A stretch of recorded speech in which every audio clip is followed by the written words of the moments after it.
देखो यहाँ पे क्वेश्चन दिया बॉट गुड्स, मतलब गुड्स परचेज किया है विश्वास से 1 लाख के 20% ट्रेड डिस्काउंट, एग्जाम में एंट्री आती ही आती है, एंड 5% कैश डिस्काउंट, ठीक है ना। अब paid full amount at the time of purchase इससे एक ये एंट्री आती है, और इसी से मिलती जुलती, जैसे यहाँ पर पूरा हम पैसे दिए दे रहे हैं, इसी पर आती है आधा पैसे दे रहे हैं, तो ऐसे पर भी आती है।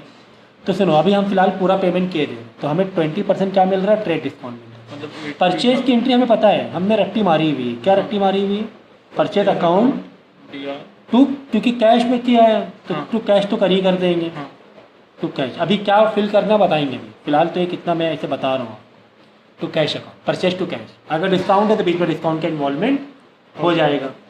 परचेज करेंगे, खरीदेंगे, खरीदने में हमें डिस्काउंट मिलता है तो इनकम होती है, तो क्रेडिट में आता है, ये तो डेबिट साइड है, तो क्या आ जाएगा, क्रेडिट में डिस्काउंट आ जाएगा। परचेज करने में डिस्काउंट जो होगा वो किस में आएगा, क्रेडिट में आ जाएगा, ठीक है। सेल होता है तो डिस्काउंट डेबिट में आता है, क्योंकि डिस्काउंट यहाँ पर खरीदने में डिस्काउंट का सेल बेनिफिट मिल रहा है, फ़ायदा हो रहा है, खरीद रहे हैं, हमें डिस्काउंट मिलेगा ना, तो फ़ायदा या बेनिफिट या इनकम होती है उसे क्रेडिट में की जाती है, एक्सपेंसेस डेबिट में किया जाता है। तो फिलहाल डिस्काउंट किस में आए, क्रेडिट में। अब देखो ट्रेड डिस्काउंट और कैश डिस्काउंट मतलब समझो। ट्रेड डिस्काउंट वो होता है डिस्काउंट जो उसके हम लोग रेगुलर बिजनेस करते हैं, जो होलसेल के बिजनेस होते हैं, उसको रिटेलर को ट्रेड डिस्काउंट मिलता है। वही 20% आगे प्रॉफिट रख के सामान बेच देगा। 100 रुपये की चीज़ 80 मिली, 100 रुपये की चीज़ ट्रेडर ने कितने में खरीदी, 80 रुपये की रिटेलर ने, उसे 100 रुपये बेच जब 20% उसको एक ट्रेड डिस्काउंट मिलता है। तो ट्रेड डिस्काउंट वहाँ मिलता है जो एक ट्रेडिंग का बिजनेस होता है, रेगुलर बिजनेस होता है। ये ट्रेड डिस्काउंट को जनरल एंट्री में नहीं दिखाएंगे, ट्रेड डिस्काउंट के जनरल एंट्री में नहीं, लेकिन ये कैलकुलेट करेंगे, हाँ कैलकुलेट करेंगे, लेकिन डिस्काउंट कहीं पर दिखाएंगे नहीं, ठीक है ना। लेकिन कैलकुलेट करके अमाउंट लिखेंगे, यानी 1 लाख रुपए की सेल है, इसमें 20% हटा दोगे तो 1 लाख का 20% होता है 20,000, ठीक है। तो 1 लाख रुपए में 20,000 माइनस कर देना, 80,000 रुपये का लेन देन है। लेन देन कितने का है, 80,000 रुपये। परचेज जो किया है वो 80,000 का किया है, क्योंकि 20% ट्रेड डिस्काउंट हटा देते, लेकिन ट्रेड डिस्काउंट 20,000 दिखाना नहीं है, शो नहीं करना है, लेकिन अमाउंट कैलकुलेट वाला रखना है। तो ये चीज़ का ध्यान रखना खास। टू कैश, अब कैश क्या वो 80,000 रुपये, 80,000 रुपये कैश दिया क्या, पर paid full amount at A time of purchase, मतलब यहाँ विश्वास नाम ज़रूर है, लेकिन हमने कैश विश्वास नाम लिखने की ज़रूरत नहीं, क्योंकि विश्वास क्या करे दे रहा है, कैश का पेमेंट दिए दे रहे हैं, हमें कैश मिला यार, इसलिए हमें विश्वास नाम लिखने की ज़रूरत नहीं। लेकिन क्या कैश हमें 80,000 मिलेगा, नहीं, क्योंकि 5% हमको, हम जिससे खरीद रहे हैं वो हमें 5% कैश डिस्काउंट दे रहे हैं, 5% कैश डिस्काउंट दे रहे हैं, ठीक है ना। तो 80,000 का 5% कितना होगा सर, 80,000 4,000, 80,000 का 5% होगा या 80,000 का, 1 लाख का, 80,000 का। तो ये चीज़ का ध्यान, ये अच्छा क्वेश्चन था कि कैश जो कैश डिस्काउंट निकालना है वो 1 लाख पे निकालना है कि 80,000 पे निकालना है। तो 1 लाख पे नहीं निकालना, 80,000 जिससे लेन देन हो रहा है भाई, वो तो 20% ट्रेड डिस्काउंट, से क्या मतलब है, वो तो हम प्रॉफिट रख के बेचेंगे आगे चल के, उससे हमें कोई मतलब नहीं है, ठीक है। तो 80,000 पे ही लेंगे। ये 1 लाख में 80,000 क्यों, क्योंकि हमें 20% क्या मिला है, ट्रेड डिस्काउंट मिला है, ठीक है। तो कैश उसका निकाला 5% और 4,000 आ जाएगा, कैलकुलेट कर लेना। 4,000 क्या आ जाएगा, हमें कैश मिल रहा है और डिस्काउंट मिल रहा है, तो ये डिस्काउंट हमारे लिए बेनिफिट है। डिस्काउंट हमारे लिए क्या है, कोई भी चीज़ हम सामान खरीदेंगे हमें डिस्काउंट मिलेगा तो बेनिफिट है ना। तो इनकम या बेनिफिट होते हैं उसे क्रेडिट में लिखते हैं, तो इसलिए डिस्काउंट 4,000 लिख दिया क्रेडिट में, और 80,000 का कुछ लेन देन था, इसमें 4,000 में डिस्काउंट मिल रहा है, हमें कैश जो हमने कैश उसे पे किया, यानी कितना पे करेंगे हम लोग, 76,000, ठीक है ना। 76,000 पे करेंगे, 4,000 में 80,000 का लेन देन खत्म हो गया, ठीक है ना। तो इस तरह एंट्री करते हैं। अब इसी में एंट्री आती है, हाँ सेकेंड वाली देखो बहुत इंपॉर्टेंट है, इसी में एक ये एंट्री आती है,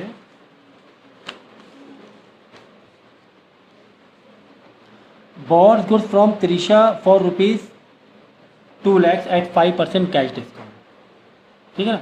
5% कैश डिस्काउंट मिला, 2 लाख रुपए की हमने गुड्स खरीदा, एंड 10% ट्रेड डिस्काउंट। चलो कह रहे हैं कि half amount paid by cheque at the time of purchase, यानी कैश यहाँ पे पेमेंट पूरा नहीं कर रहा है, आधा दे रहा है, ठीक है ना।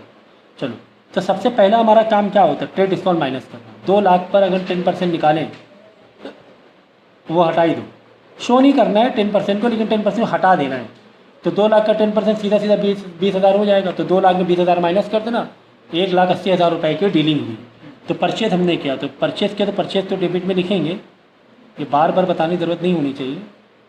परचेज हमने किया 1,80,000 का, ठीक है। क्यों? क्योंकि 10% 20,000 रुपये ट्रेड डिस्काउंट को हटा ही दिया, ट्रेड डिस्काउंट को हटा ही दिया। अब देखो गुड्स हमने त्रिशा से खरीदा, त्रिशा आधा पेमेंट कर और आधा नहीं कर रही है, आधा उधारी है, आधा कैश है। तो 2 कैश में आधा अमाउंट लिखेंगे, 2 त्रिशा में आधा अमाउंट लिखेंगे, ठीक है ना। अब एक और इसमें ट्विस्ट है, एक ट्विस्ट ये है कि हमें कैश डिस्काउंट भी मिल रहा है 5% का। तो 5% की जो कैश डिस्काउंट मिल रहा है, तो हमने जितना कैश पे कर रहे हैं उसी पर 5% लेंगे। तो 1,80,000 में कितना कैश पे कर रहे हैं? हाफ मतलब 90,000 रुपये, क्योंकि कह रहे हैं हाफ हम पेमेंट कर रहे हैं। तो 90,000 पर हमें छूट मिल जाएगी, 90,000 पर हमें क्या मिल जाएगी? छूट मिल जाएगी। तो 90,000 का 5% में छूट मिलेगी, यानी 1,80,000 रुपये का जो हमने सामान खरीदा था उसमें से आधा 90,000 कैश पे करें, 90,000 की उधारी है। तो त्रिशा में 90,000 तो चला ही दो, ठीक है ना। और कैश 90,000 देंगे नहीं, क्यों? आधा में देना है सर, नहीं। क्यों नहीं देना आधा? क्योंकि हमें कैश पर हमें कोई रियायत मिल रही है, हमें क्या मिल रही है? थोड़ी सी रियायत मिल रही है। 90,000 में 5% छूट रहा है मेरा कैश, ये हो रहा है, यानी 4,500 रुपये आ जाएगा। कितना आ जाएगा? 4,500, 5% निकालोगे, ठीक है। तो वो जो 4,500 वो क्या है? डिस्काउंट मिल रहा है।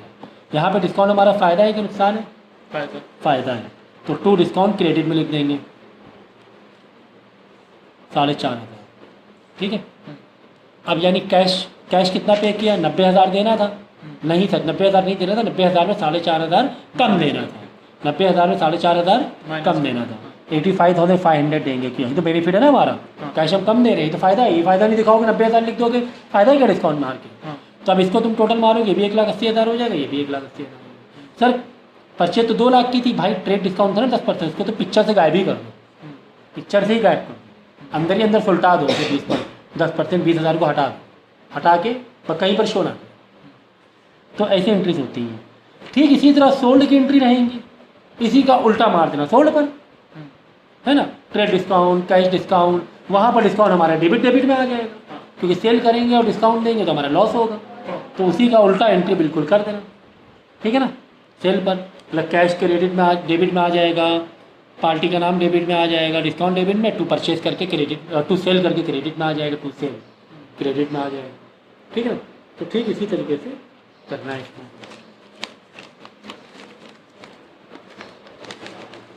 नेक्स्ट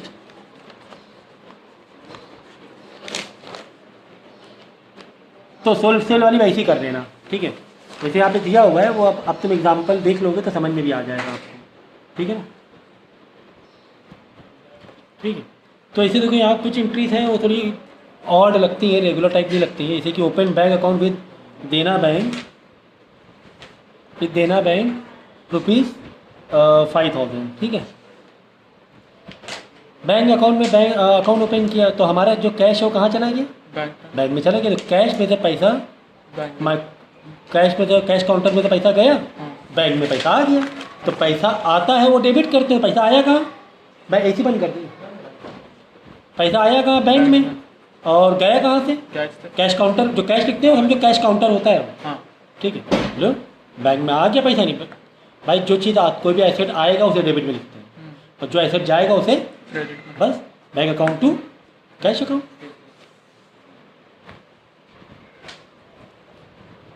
इसी तरह जैसे कुछ एंट्री ऐसे नहीं कि बैंक ₹10,000, वही बात है, बैंक ₹10,000 मतलब कैश में से गया बैंक में आ गया, मतलब bank account to cash account. फिर withdraw from bank for personal use आ गया, मतलब क्या हो गया? ड्राइंग हो गई, बैंक से पैसा गया और वो ड्राइंग में हम लोग करेंगे फिर एक्सपेंसेस में। तो drawing account debited to bank, क्योंकि बैंक में से पैसा गया, एसेट कम हुआ, ठीक है ना। इसी देखो बॉड शेयर, ये तो यार एंट्री देखो, बॉड शेयर इन हमने कहीं पर इन्वेस्टमेंट किया, शेयर खरीदा 50,000 का, एंड ब्रोकरेज पेड 2%, ठीक है, ब्रोकरेज मतलब जो कमीशन होता है जब हम लोग शेयर वाला बिजनेस करते हैं कमीशन देना पड़ता है। 50,000 ब्रोकरेज में 12% all the payment is made by cheque. Cheque, ठीक है। तो 50,000 तो वही होगा। हाँ, Shares। 50,000 इन्वेस्टमेंट किया है, तो इन्वेस्टमेंट किया है तो चेक से मतलब बैंक से पैसा गया, बैंक से पैसा गया गया, 10,000 तो ठीक है। बैंक से पैसा गया तो टू बैंक तो आना ही आना है, क्योंकि हमारा एसेट कम हुआ है, तो क्रेडिट में टू बैंक तो आएगा ही आएगा, टू बैंक अकाउंट। और जो पैसा गया है, गया कहाँ से, कैश काउंटर से गया है कि कहाँ से गया? ये तो बैंक से गया, चलो। लेकिन किसके कहाँ पे डाला है पैसा? हाँ इन्वेस्टमेंट किया है ना, तो डेबिट में आएगा investment, investment account debit to. Bank. भाई तुम ऐसे सोचो, अगर मशीनरी खरीदते हाँ तो हम लोग एंट्री क्या करते हैं? मशीनरी मतलब हमारा एसेट बढ़ता है, मशीनरी हाँ, कोई चीज़ आई मशीनरी बिजनेस में, अकाउंट तो हम लोग क्या कैश करते हैं? Account. Machinery account to cash bank करते कि नहीं करते? हाँ भाई बैंक से पैसा गया, क्या खरीदा? मशीनरी खरीदी, एसेट हमारा बढ़ा। इसी तरह हमने कहीं पैसे इन्वेस्ट किए, मतलब इन्वेस्टमेंट बढ़ा, हमारा एसेटमेंट इंक्रीज हुआ। एसेट जब Asset इंक्रीज बढ़ा। होगा हाँ तो डेबिट में आएगा, और जो एसेट डिक्रीज होगा वो क्रेडिट में आएगा। इन्वेस्टमेंट बढ़ा, इन्वेस्टमेंट भी एक एसेट है, बैंक भी एक एसेट है। इन्वेस्टमेंट यहाँ पे एसेट बढ़ रहा है, यहाँ पे एसेट घट घट रहा है। नीचे तो commission जैसे चाहे वैसे लिख सकते हो, नीचे- एसेट आएगा तो डेबिट में, एसेट जाएगा तो क्रेडिट। क्रेडिट में, या एसेट बढ़ेगा तो डेबिट में, एसेट घटेगा तो क्रेडिट में, ठीक है ना? नीचे कमीशन आ जाएगा। ऐसे कर लो ये। ठीक है। अब इसमें ब्रोकरेज भी है, यानी बैंक से पैसे ज़्यादा जा रहे हैं, बैंक से ब्रोकरेज भी जा रहा है, तो एक मिनट, इसमें यहाँ पे डेबिट में देखो, सर, इसके लिए। क्योंकि ब्रोकरेज क्या है हमारा, यहाँ पर ब्रोकरेज हमारा एक्सपेंसेस है। हाँ जैसे अगर हम किसी को कमीशन दे रहे हैं, किसी को डिस्काउंट दे रहे हैं, किसी को ब्रोकरेज दे रहे हैं, तो वो एक एक्सपेंसेस होता है।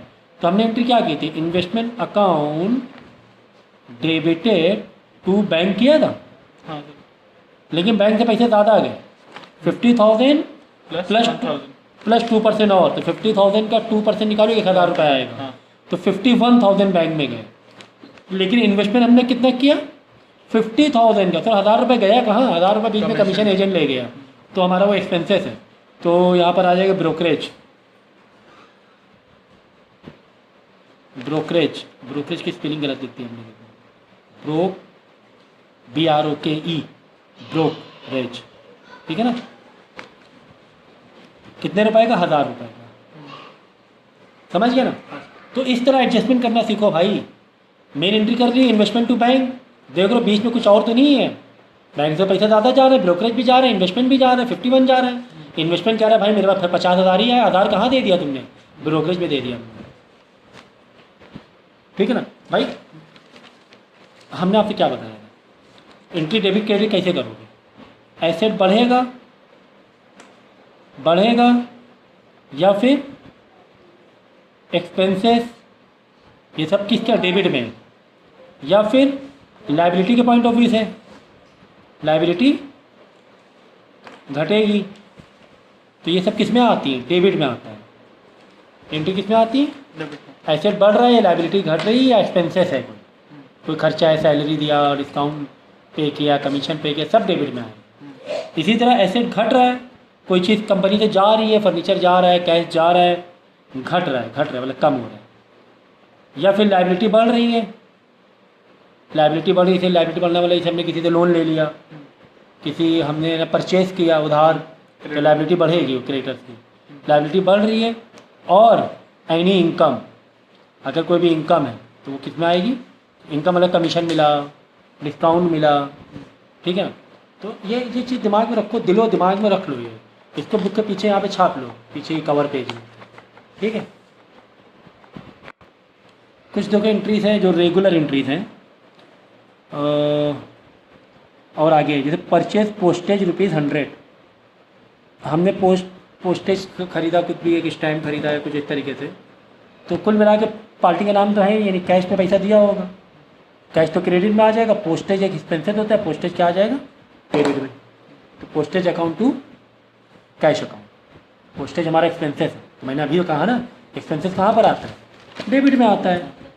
एक्सपेंसेस कहाँ पर आता है? डेबिट में। सब डेबिट वाली एंट्री है ना।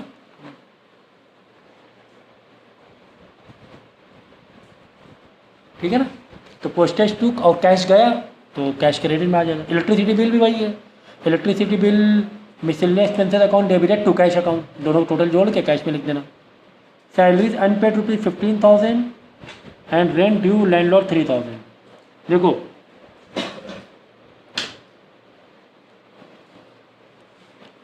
यहाँ पे नहीं किया है, ये इंपॉर्टेंट एंट्री है, बच्चे से फंस जाते हैं।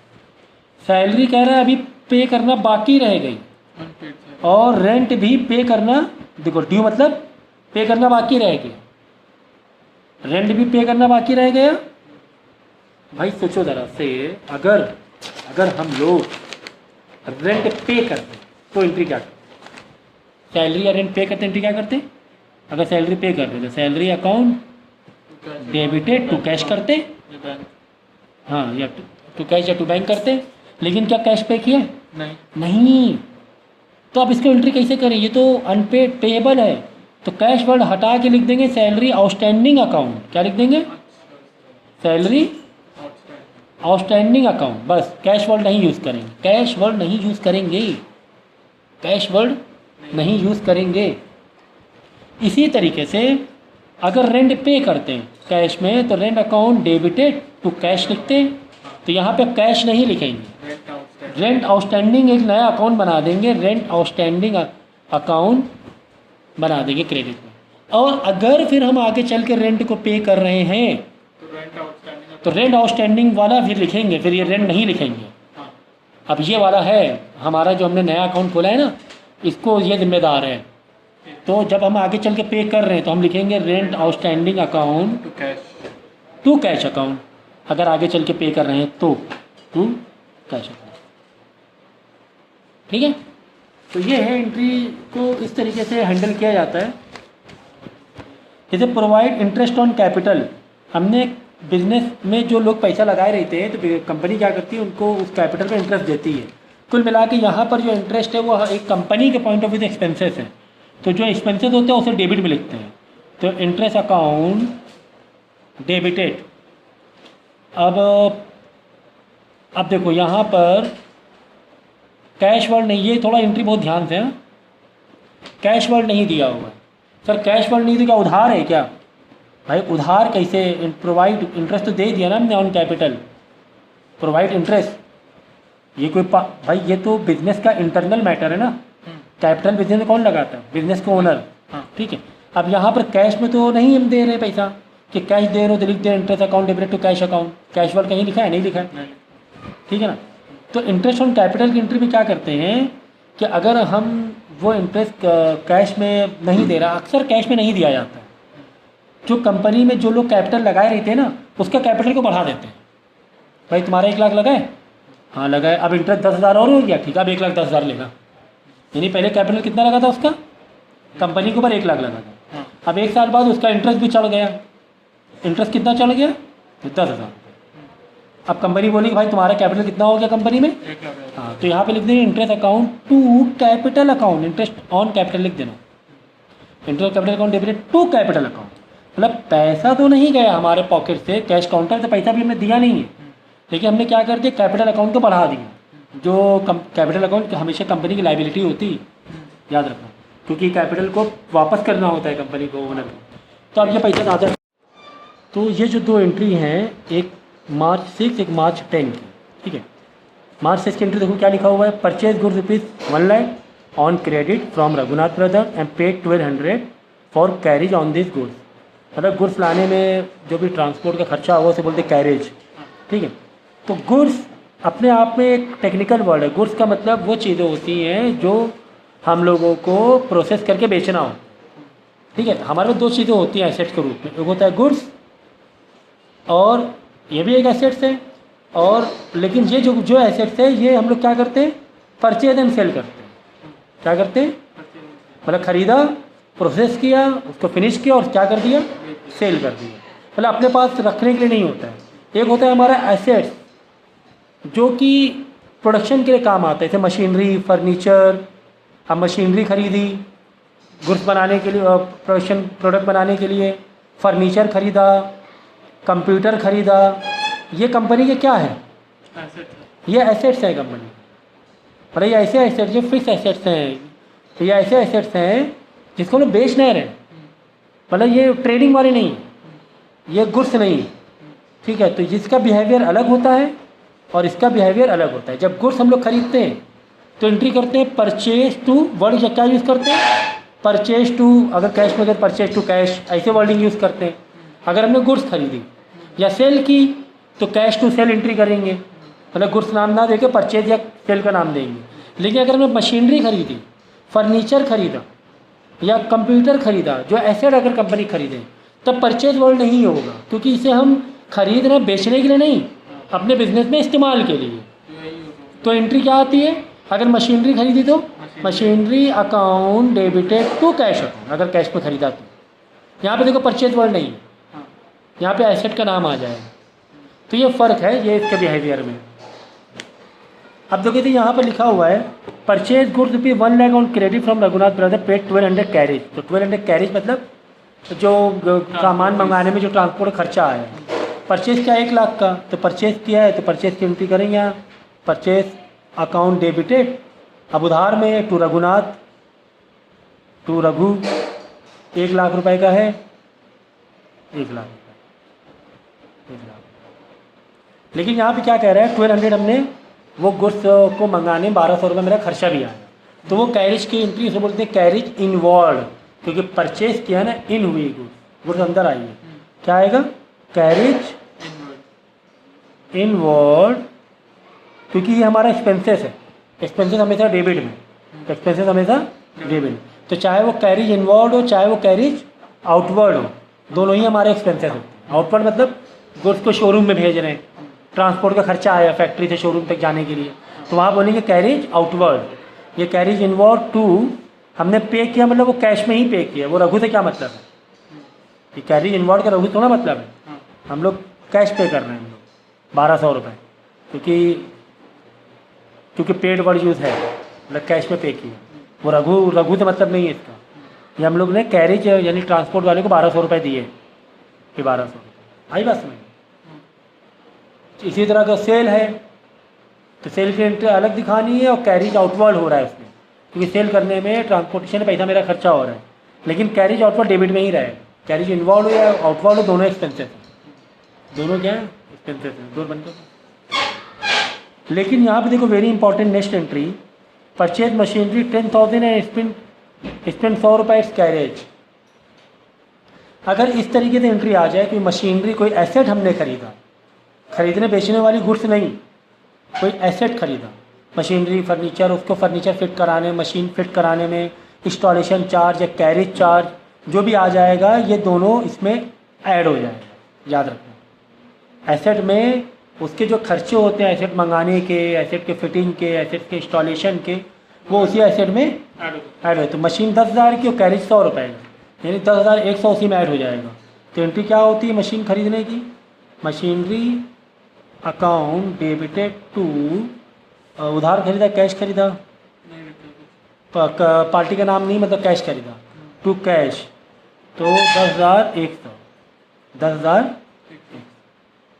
मशीन में ही ऐड हो जाएगा, ठीक है ना।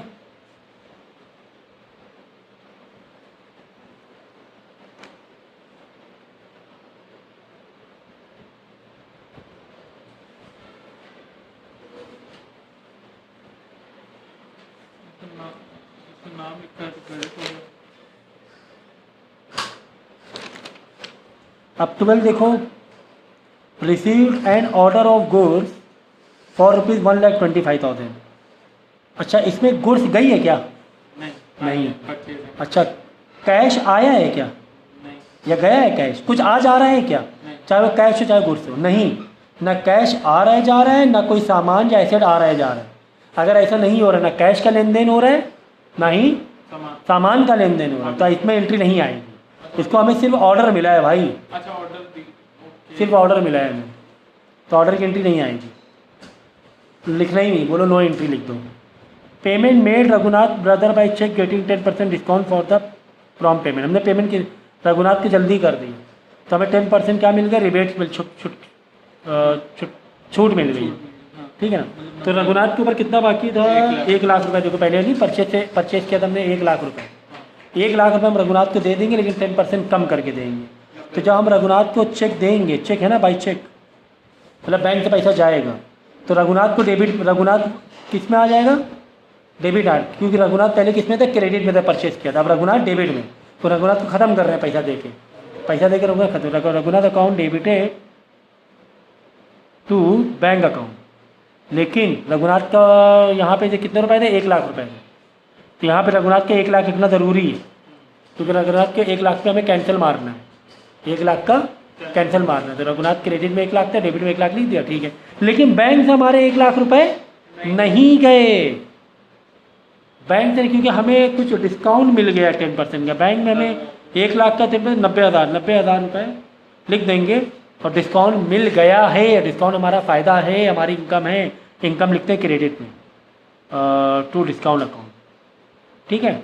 राइटिंग ना समझ में आ रही तो हम बोल तो रहे हैं, तो समझ में आ ही रहा होगा बोलने पर। 10,000 रुपये, ठीक है ना। तो इस तरह पीछे की एंट्री हिस्ट्री रिकॉर्ड से एंट्री पे करना पड़ता है। यहाँ लिखा Sunil order was executed, order चला गया सुनील का, क्योंकि यहाँ पे देखो हमने ऑर्डर दिया था, रिसीव ऑन ऑर्डर 1,25,000 का ऑर्डर दिया था। कैसे एंट्री कनेक्ट है देखो, लिया था ये एंट्री कनेक्ट, यहाँ पर तो एंट्री नहीं की थी हमने, it was no entry for March 12, क्योंकि हमें सिर्फ ऑर्डर मिला था। लेकिन यहाँ पे हम क्या कर रहे हैं? गुड्स दिए दे रहे हैं, और 3,000 हमने कार्ट्रिज जो पे कर दिया। गुड्स दिया है, हमें कैश आया नहीं। हमें जो ऑर्डर मिला था वो हमने सामान पहुंचा दिया है, मतलब उधार में बेचा सामान, कुल मिला के बाद ये। हम जब सामान उधार में बेचेंगे तो एंट्री क्या आती है? क्रेडिट अकाउंट, पार्टी का नाम, हाँ, Sunil account, to sale account, और साथ में कार्ट्रिज भी है, कुछ ट्रांसपोर्टेशन खर्चा है, वो पे करना ही पड़ेगा हमें। पेड लिखा ही है, वो कैश पे किया है, इसकी एंट्री अलग करेंगे, इसमें ज्वाइन मार के ना करो, क्योंकि ये तो अलग ही चल रहा है। तो 1,25,000 बोलो सर, अमाउंट तो लिखा नहीं, उसी में घबरा रहे हो। भाई पीछे देखो ना, ऑर्डर कितने का मिला था? 1,25,000 का मिला था, वही तो लिखा है सुनील का ऑर्डर एग्जीक्यूटेड, 1,25,000 का हमने सामान दे दिया। और कार्ट्रिज मतलब कैरिज आउटवर्ड हुआ, यहाँ पे कैरिज क्या हुआ? क्योंकि हमने सामान बेचने के लिए और ट्रांसपोर्ट या जो भी पैसे दिए टू कैश 3,000 रुपये। कितने रुपए? 3,000। आई बात समझ में? तो ये है कहानी जनरल एंट्रीज की। कह रहे हैं स्पेंड 25,000 फॉर शोकेस, शोकेस मतलब फर्नीचर, तो furniture account to cash account आ जाएगा। हाँ ठीक है, शोकेस मतलब फर्नीचर होता है ना, furniture account to cash account. Additional, ये भी एंट्री इंपॉर्टेंट है। Additional cash introduced by proprietor 50,000, proprietor ने एडिशनल कैश लेकर आया बिजनेस में। एडिशनल कैश मतलब हुआ कैपिटल हुआ, तो कैपिटल की एंट्री क्या करते थे हम लोग? कैश या बैंक अकाउंट डेबिटेड, कैश है या बैंक है डेबिटेड टू कैपिटल अकाउंट, तो 50,000 कर देना है। आई बात समझ में? अब यहाँ पर तो कुछ एंट्री थे घुमा फिरा के, परचेज जैसे यहाँ पर है, परचेज गुड्स फ्रॉम रवि 12,000 है, and payment was made by cheque, ठीक है ना। तो अब रवि का नाम नहीं आएगा, क्योंकि ऑलरेडी क्या हम बैंक से पैसा चेक से दिए दे रहे हैं, तो direct purchase account to bank account आ जाएगा।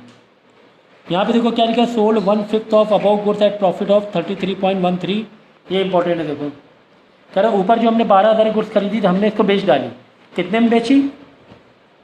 1/5 अबव, मतलब गुड्स हमने कितनी गुड्स बेची? 1/5, पूरी गुड्स नहीं बेची।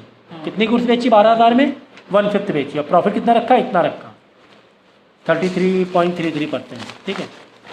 तो देखो गुड्स की 12,000 रुपये की तो परचेज की एंट्री हमने की थी, लेकिन 12,000 की नहीं बेच रहे हैं, 12,000 की नहीं बेच रहे हैं, हम बेच रहे हैं 12,000 का 1/5 बेच रहे हैं, 1/5 इंटू 1/5, तो ये कर लेना, 5 2 द 10, तो 5 4 द 2400 की हमने बेची। तो गुड्स बेची हमने 2,400 की। गुड्स किसको बेची? कैश की, उधार कैश में बेची, क्योंकि पार्टी का नाम नहीं है, तो कैश बेची, कैश आया, तो cash account debited to sale account. अब गुड्स बेची 2,400 की। भाई 12,000 की गुड्स खरीदी थी, 12,000 में से कितना पार्ट गुड बेचा हमने?